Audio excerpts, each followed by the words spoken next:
Welcome to The Romantic Side of Suspense with Sarah Hemmerker. In each episode, she'll talk with your favorite romantic suspense authors.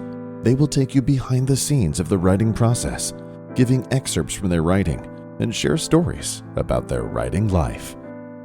Hunt for a Hometown Killer by Mary Dodge Allen. Small towns can have secrets and skeletons. What happens when a sinkhole uncovers them? 2 years to the day after Roxy Silva's husband was murdered, a freak sinkhole drains a retention pond, exposing the car used in his fatal hit and run. The skeleton of the presumed prime suspect, the car's owner, is found inside the trunk, thrusting the investigation in a new direction. Detective Kyle Ransom is determined to find his best friend's killer, and Roxy is equally determined to help.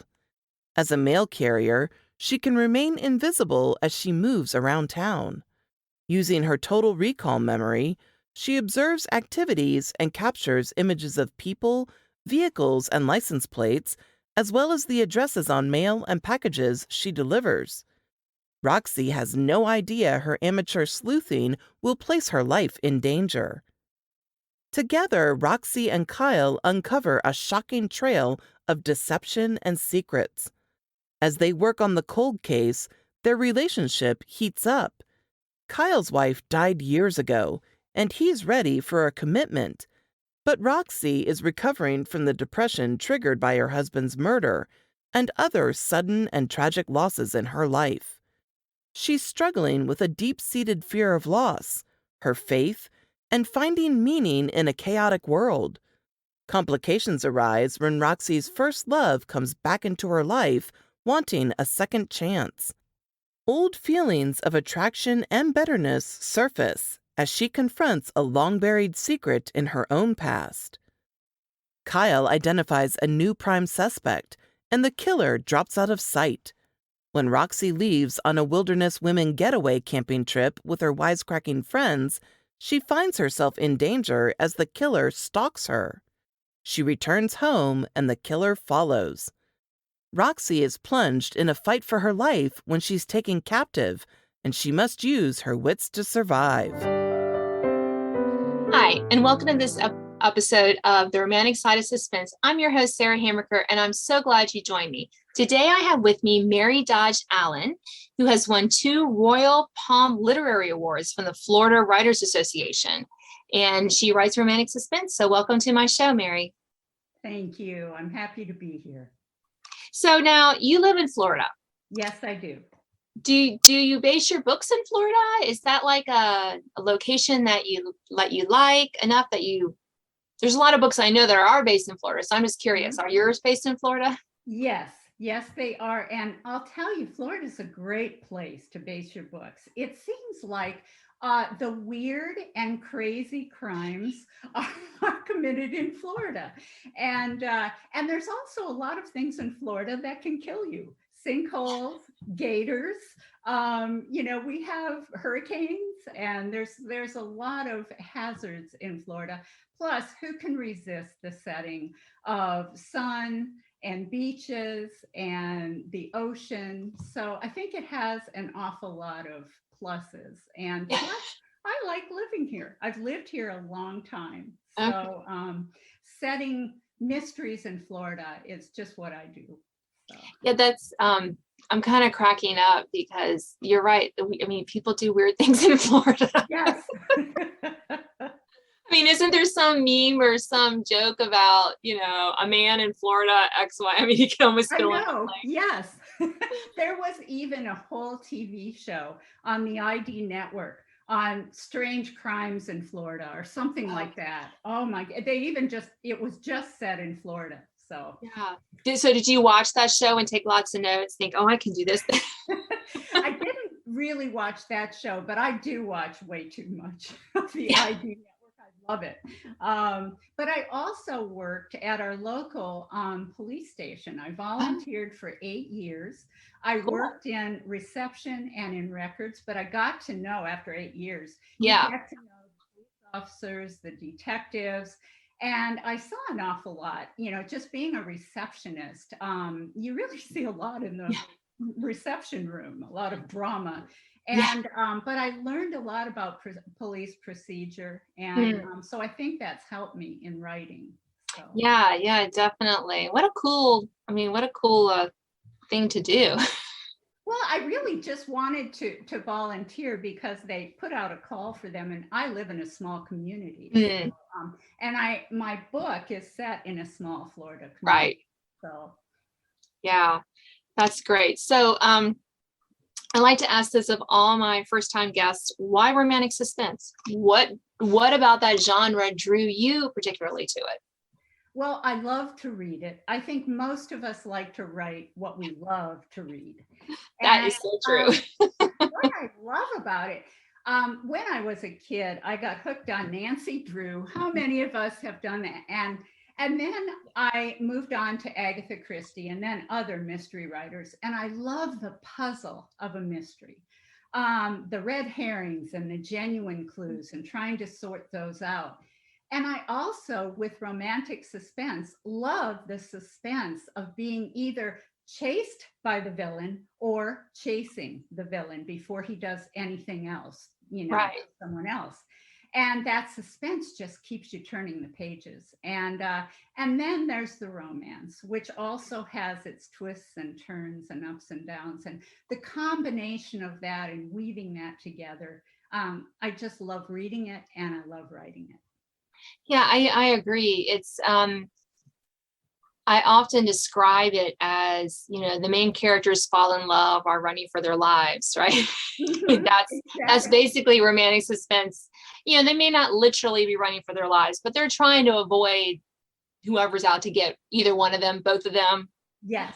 Kind of thing. So I always find that as a good definition especially when I'm pitching, books to potential readers at craft fairs and stuff. We finally got back to a few last fall, and it was really nice to stand there and say, yes, I write romantic suspense, and here's what it is. And, connect with readers that way. But when do you find time to write? I mean, do you work outside the home? Are you working from home? When is your best writing time? Or how do you work that into your schedule? My best time is in the morning with coffee. And so I have learned you have to set aside that time. Things can pull you away. Life pulls you away. Yes. Your responsibilities, but you have to set that time. And if for some reason I couldn't write in the morning, I will write the late afternoon, strangely enough. It's also a good time. And of course, coffee helps, late afternoon. Coffee's a big part of my life. So that's what kind of keeps me going as I'm writing, if I start to flag and get a little tired. Yeah, I don't drink coffee. I know. It's like, am I really a writer if I don't drink coffee? I'm not real sure. People have looked at me strangely. No, I drink a lot of hot tea. I mean, I drink a lot of hot tea, 2 cups in the morning and then decaf at night. When I'm sitting there with my knitting and one of my cats and BritBox on my iPad. Oh, BritBox. Yes. Love that. We have that too. Oh, yes. That was my Christmas present from my 4 children. Oh, how nice. Subscription. Yes. Yeah, I was like, what do I want for Christmas and birthdays? They're just hard for me. My husband and some of my kids, they always have this running list of things they want. I don't do that. I've never really done that. And so I kept thinking, they keep asking me, what do you want? I'm thinking, I don't need more stuff. Right. Who needs more stuff? I mean, you can see behind me, I have tons of books. I mean, I really don't need it. And I could ask for an Amazon gift card because I'm always buying ebooks for my Kindle, all the romantic suspense. But I'm like, yeah. Then I was like, I could get a subscription. I said, this is what you do. Birthday, Christmas, all together. I'm fine with that. Just renew it every year. I'm a happy girl. My husband and I watch that almost every night. We love BritBox. Oh. And what I love about no surprise to our listeners is that I watch a lot of the British crime shows. Oh yeah. I love it. But what's fascinating is is that they do all their policing mostly without guns, which I find it very interesting on the one hand. But on the other hand, I love that often I'll get an idea for, oh, I could do that. My heroine could get into that, or do, kind of situations. And so that's what I love about watching, well, any kind of TV show, really, but that it really kind of helps. I feel like it's almost like a research. I know that everything portrayed is not true, but some of the situations kind of spark your, like, oh, she could get run off the road on the, in the middle of a cornfield. You kind of ideas for danger and stuff. That's what I really like about even life. I find myself as a writer, I observe all the time, and I'll be in a restaurant and I'm not really eavesdropping, but if somebody's talking loudly, and but sometimes you get snippets of conversation. It's so interesting, and I don't know, just observing people's behaviors.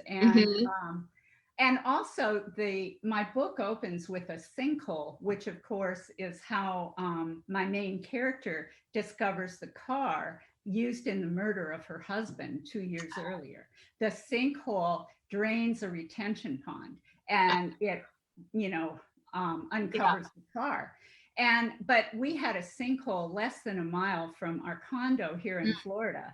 And it was several years ago, but it swallowed 5 or 6 luxury cars from a car dealership and parts of a home. And the homeowner was okay, but, not there at the moment. But it's just amazing. So I thought that is the best way to start my book, is with something just with action. I like a mystery that has a lot of action.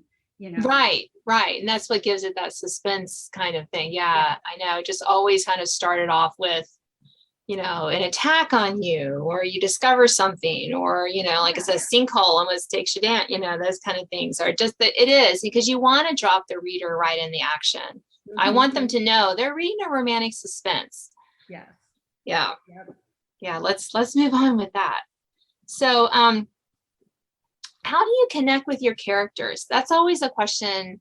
I mean, do you do like character sketches? Do you talk to them? I can say that to another writer, because that's what we do. We do have conversations with our characters. All of the above. I do make character sketches at the beginning, and detailed. Not just what their goals are or whatever, how they're going to fit into the story, but what's their backstory? What are their fears? What is it they're trying to accomplish in life? And emotionally, what are they like? Are they funny? Are they humorous? Are they compulsive? I mean, what is it that really makes them tick? And sometimes I'll even cut out magazine pictures of what I think they would look like in my mind's eye. And oftentimes when I'm doing a scene, when I'm writing a scene, they'll just come out with this dialogue that I didn't really consciously plan. And it's great. Sometimes it just tweaks the plot a little and adds some more interest, or, gives me a quirk that I can play some humor off of. So, it's really fun. I do a little. I'm more of a pantser. Who should be a plotter, but for those you don't know, that means I don't really outline my books. I have an idea, the overall arching idea, and for my characters, I do a little bit. I figure out, what their fears are and some of that stuff, and I find pictures online and just stick them in there so I know what they look like, and I have that as a reference.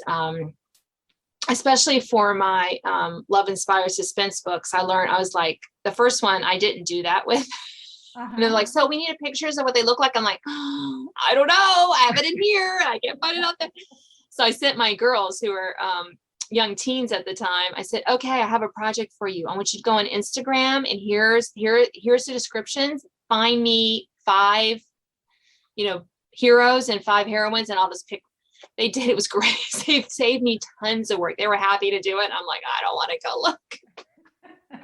So that was great. But I love getting to know the characters. Mine are always surprising me what they're doing and what they're not doing. So I mean, it is fun. You do have that dialogue, and they do come out with surprising ways for the characters. So we only have a few more minutes left. So what are you working on next? What's your next project? I'm actually working on 2 books. One is the sequel to Hunt for a Hometown Killer, which, Okay. The main character is an amateur sleuth. She's a mail carrier, and it's a perfect job for an amateur sleuth. Yeah.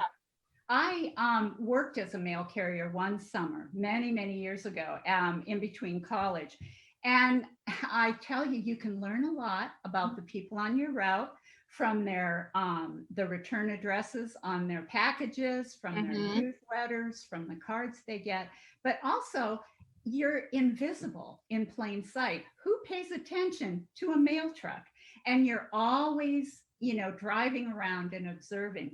Plus, Roxy has a photographic memory, so that helps her to remember license plates, addresses, etc. And anyway, so Roxy will continue to solve crimes along with Kyle, her detective and main squeeze, and so that will move forward. And I'm also doing a prequel. From many years, I want to write a World War II based book. And one of the characters is Grandpa Leo, who is in the book, he's 96, but he was a former World War II pilot. And so I'm going to write a love story, a historical love story about how he and his wife get together. It will happen in war-torn Europe. So after he's shot down. So wow, exciting things. Well, thank you so much for being on my show today, Mary. Oh, it was a pleasure. Thank you. You have been listening to The Romantic Side of Suspense. I'm your host, Sarah Hamricker, and I'm so glad you stopped by to hear my chat with Mary Dodge Allen. She's won several literary awards, and you can read more about her and find links to all her social media and website in the notes for this podcast. Stay tuned for an excerpt from her latest book, Hunt for a Hometown Killer. Now an excerpt from Hunt for a Hometown Killer by Mary Dodge Allen. Chapter 1, Riverside Bay, Florida, Thursday. Roxy Silva breathed out a relieved sigh as she finished the last delivery on her mail route. She was looking forward to going home and cranking the air conditioning down to the sub-zero range. It had been a difficult day, the second anniversary of her husband's unsolved murder. And for the past several years, while delivering mail in the scorching June heat, Roxy couldn't stop thinking about the fact that the person responsible for Vance's death was still out there somewhere. She brushed strands of damp hair off her forehead as she walked back to her mail truck, parked near the huge retention pond at the end of Dolphin Lane. Sunlight shimmered on the pond's rippled surface, highlighting a strange patch of swirling water a few feet offshore. The whirlpool's funnel shape reminded her of water circling around a bathtub drain. "Hello there, Rox!" May Sims waved to her from the sidewalk bordering the pond. The elderly woman was pushing a pink baby stroller, and her small poodle was riding in the stroller seat as usual. May stopped under the shade of a tall laurel oak and held up a plastic Cool Whip container. "I baked sugar cookies today. Want to try one?" Roxy forced a smile as her thoughts flashed back to the church's bake sale, when May's banana bread sent several people to the ER. "Thanks, May, but I can't right now. I'm running late and I need to get back to the post office." She gave her a quick wave and then unlocked the truck's driver's door. At that moment, the pavement beneath her feet began shaking.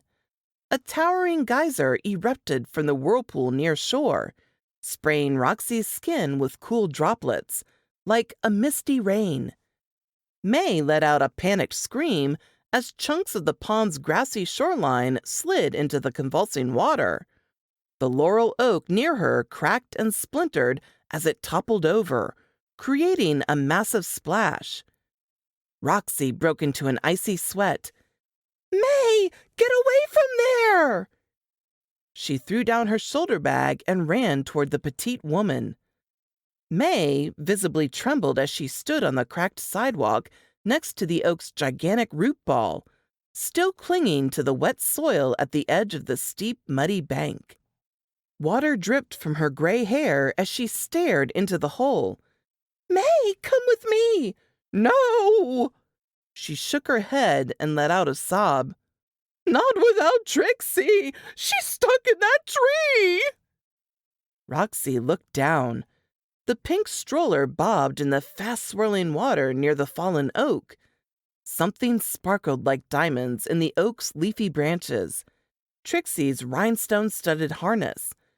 The tiny poodle sat wedged between two thick limbs just out of reach. The dog's high-pitched whimpering was barely audible over the water's churning turbulence. Roxy turned to May. If you leave with me right now, I'll come back and help Trixie, I promise. She guided the frail woman to the spot where she'd discarded her mailbag. Stay here, okay? May nodded. Her wrinkled face wore a dazed expression. Roxy ran back and stood next to the huge mass of tangled roots and soil. She took a deep breath as she gripped a thick, dirt-caked tree root with her sweaty left hand and stepped off the sidewalk's broken concrete. Her steel-toe athletic shoes sank into the damp, unstable dirt. Roxy tightened her grip on the root as she leaned down and stretched out her right arm toward Trixie. She gently slid her fingers under the sparkling harness and felt the poodle's rapid heartbeat beneath her soft fur. It's okay, girl. I've got you. Twigs snapped as she freed the tiny dog. The dirt under Roxy's feet abruptly shifted, and she lost her grip on the tree root. She held the small dog in the crook of her right arm as she slid downward. Branches scraped her left arm as her hips slammed against the trunk. She realized she was pinned against the limbs that had held Trixie. Adrenaline surged. Roxy's heartbeat accelerated as she grabbed a thick branch with her free hand. Using all her strength, she pulled herself up the slippery dirt wall and scrambled over the crumbling sidewalk. She ran toward May and picked up her shoulder bag before escorting the frantic woman further away from the sinkhole.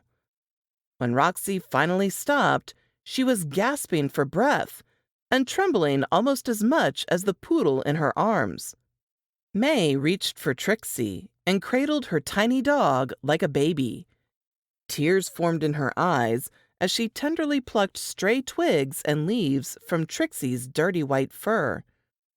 She doesn't look injured, but I'd better take her to the vet to make sure. May looked up. Her lips quivered as she said, Thank you. Roxy nodded and smiled, still too out of breath to speak. She heard the sounds of voices and turned. Residents had gathered in the street several feet away. She knew all of them well, since they had been on her mail route for years. A few waved to her, but most of them wore shocked expressions as they stared at the sinkhole. May hurried over and joined her neighbors. The ground shook again. Roxy turned back to the pond and let out a sharp cry as the oak's root ball slid out of sight, along with the cracked sidewalk. The pavement under her mail truck's front tires disappeared. The truck slid forward and abruptly stopped. Its rear tires gripped the edge of the hole. Someone needs to call the police! Roxy startled, as if she'd been awakened from a trance.